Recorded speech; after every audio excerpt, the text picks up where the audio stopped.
ABS, ang mahika na pumipigil sa pagdudulas at nanliligtas ng buhay sa iyong sasakyan.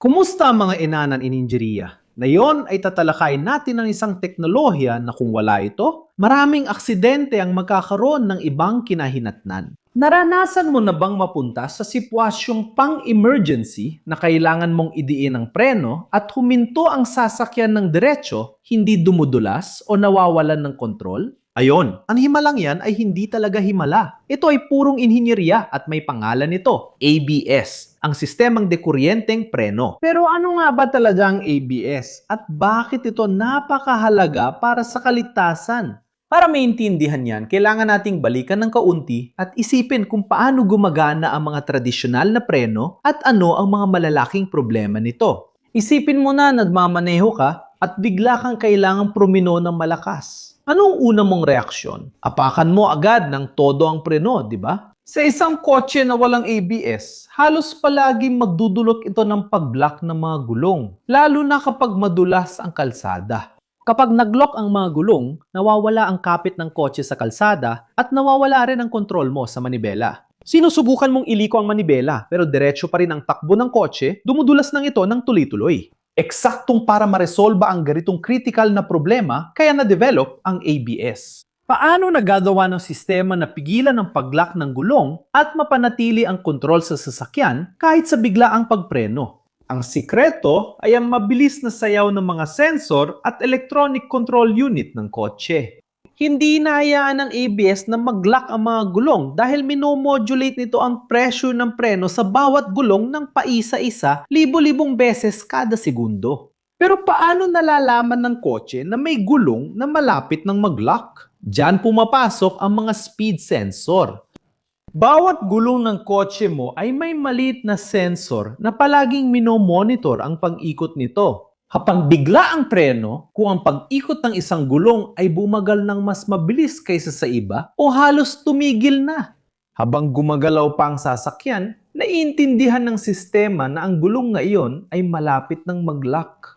Kapag may sensor na nakadetect ng ganitong kondisyon, nagpapadala ito ng signal sa Electronic Control Unit, ang ECU ng ABS, na siyang utak ng sistema. At anong ginagawa ng utak na ito kapag natanggap ang impormasyong yun? Ang ECU ng ABS ay agad na kumikilos. Hindi lang nito binibitawan ng preno. Bumagawa ito ng cycle ng pagbitaw at paglalagay ng pressure sa preno ng particular na gulong ngayon ng sobrang bilis. Isipin mo na parang ikaw mismo ang nagbobomba ng pedal ng preno ng mano-mano. Pero libo-libong beses na mas mabilis, libo-libong beses na mas mabilis ko. Puxa, algo impossível. Ginagawa ito sa pamamagitan ng mga hydraulikong balbula na nagbabawas, nagpapanatili, o nagdadagdag ng presyon ng brake fluid sa mga caliper ng bawat gulong. Ang prosesong ito ay pumipigil sa gulong na tuluyang mag-lock, kaya patuloy pa rin itong umiikot kahit mabagal lang. Bakit mahalaga na gumagalaw pa rin kahit kaunti ang gulong? Ano ang benepisyo ng umiikot na gulong kumpara sa naka-lock na gulong? Ang malagang punto dito ay para magawa mong iliko ang manibela at itutok ang kotse, kailangan umiikot ang mga gulong. Ang nakalock na bulong ay parang ski sa niebe. Dumudulas lang ito sa direksyong tinatahak ng kotse. Tinitiyak ng ABS ang sapat na kapit ng gulong sa kalsada sa pagmomodulate ng presyon at pagpigil sa pag-lock. Pinapayagan ka nitong mapanatili ang kontrol sa manibela at pinakamahalaga, makaiwas sa hadlang kahit na emergency braking ang ginagawa mo. Ang sabayang pagmamaneho at pagpreno ang dahilan kaya naging malaking pagbabago sa kaligtasan ng sasakyan ang ABS. Malamang naranasan mo nang manginig ang pedal ng pren o makarinig ng kakaibang tunog kapag biglang nagpreno gamit ang ABS. Normal lang ito. Ibig sabihin gumagana ang sistema. Ibig sabihin nito na mabilis na minumudulan ng mga balbula ang presyon at ginagawa ng mga sensor ang kanilang trabaho. Maraming tao natatakot dito at minsan tinatanggal nila ang paa sa preno.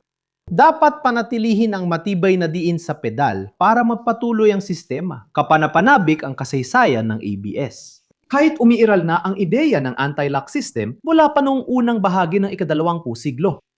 Simula noong dekada 1900 at 70 doon nagsimula maging posible ang teknolohiya para sa mga pampasaherong sasakyan na pinalakas ng mga pag-unlad sa elektronika.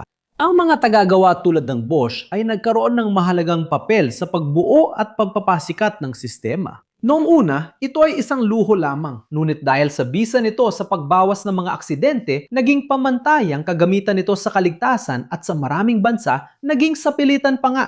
Pero ano nga ba ang mga iba pang sistema na naririnig natin? Tulad ng kontrol sa traksyon at kontrol sa katatagan. Kuha niyo ba sila sa ABS? Oo, ang ABS ang basihan para sa marami pang ibang mga sistema ng kaligtasan. Ang kontrol sa traksyon, TCS o ASR halimbawa, ay gumagamit ng parehong mga sensor ng gulong ng ABS para pigilan ang pagdulas ng mga gulong habang umaarangkada.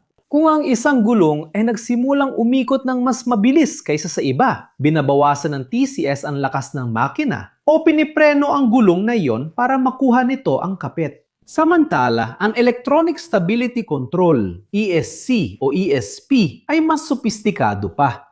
Gumagamit ito ng impormasyon mula sa mga sensor ng ABS, pati na rin ang iba pang mga sensor na sumusukat sa pag-ikot ng sasakyan at posisyon ng manibela para matukoy kung ang kotse ay malapit ng mawalan ng kontrol sa mga kurba o bigla ang liko. Kapag nagsimulang dumulas ang kotse dahil sa understeer o oversteer, ang ESP ay naglalapat ng preno sa mga partikular na gulong para itama ang trajektorya at maibalik ang kontrol sa sasakyan. Ibig sabihin, ang ABS ay hindi lang basta sistema ng preno, kundi ito ang gulugod ng buong hanay ng mga teknolohiya ng aktibong kaligtasan. Mahalagang bigyang diin na kahit kamangha-mangha ang ABS, hindi ito gumagawa ng milagro. Tumutulong ito na mapanatili ang kontrol sa direksyon at mabawasan ang distansya ng pagpreno sa ilang mga kondisyon. Pero hindi nito kayang labanan ang mga batas ng pisika. Kung masyado kang mabilis, nasa matalim na kurba o nasa kalsadang halos walang kapit, ang pisika pa rin ang mananaig. Gamit ito para tumulong sa driver sa critical na sitwasyon. Hindi ito lisensya para magmaneho na parang si Braya kahit saan. Ang pagpapanatili ng preno, gulong at suspensyon ay nananatiling mahalaga para sa pangkalahatang kaligtasan ng sasakyan. Kaya, sa susunod na apakan mo ang preno ng iyong sasakyan at maramdaman mo ang kontrol,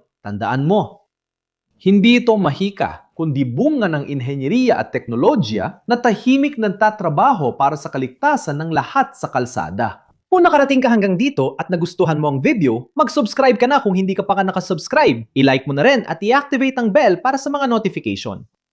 Kung interesado ka sa aming nilalaman, maaari kang maging miyembro para suportahan ang patuloy naming pandawan ng content at ma-recognize ka sa aming mga video. At kung ikaw ay curious na malaman pang tungkol sa mga kursong inirerekomenda namin, iscan mo lang ang QR code dito sa gilid o i-click ang link sa description ng video para magkaroon ng access sa iba't ibang oportunidad na mapaunlad ng iyong mga kakayahan na siguradong makakatulong sa iyong karir. Ikaw naman, naranasan mo na bang gumana ang ABS sa isang emergency? O baka naman may kwento ka tungkol sa kung paano ito nakatulong sa iyo? Ilagay mo nang sa comments dahil gusto ko malaman. Sa gilid, may dalawang interesting na video na dapat mong panuorin para madagdagan ang iyong kaalaman at mas mapukaw ang iyong pagkamausisa. Kung gusto mo kaming suportahan, i-like ang video, mag-subscribe, i-activate ang bell, at pag-isipan mo maging miyembro ng channel. Yun lang mga mahilig sa ininyo, isang malaking yakap, kita tayo sa next video.